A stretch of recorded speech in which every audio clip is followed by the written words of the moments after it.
friends, for our science center today, we're going to need the paper that says My Five Senses. Also, friends, you should have some of your gingerbread cookie left over from our whole group activity this morning. Okay, so you're going to need your gingerbread cookie, your My Five Senses sheet, and your gingerbread book. We're going to cut out around the dotted lines. Remember, cut out around the dotted lines.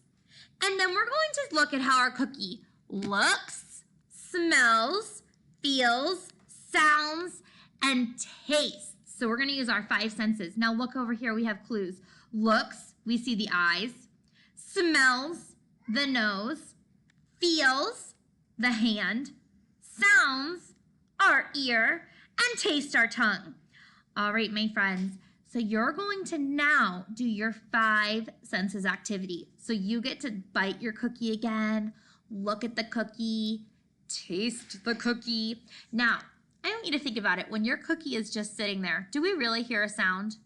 No. So what happens when you bite the cookie? What sound do you hear? Under each flap, you're going to write one word. How your cookie looks, how the cookie smells, how the cookie feels, what it sounds like when you bite it, and what it tastes like. All right, boys and girls, do your very best on your five senses, and Mrs. Newlands and I will see you back here soon.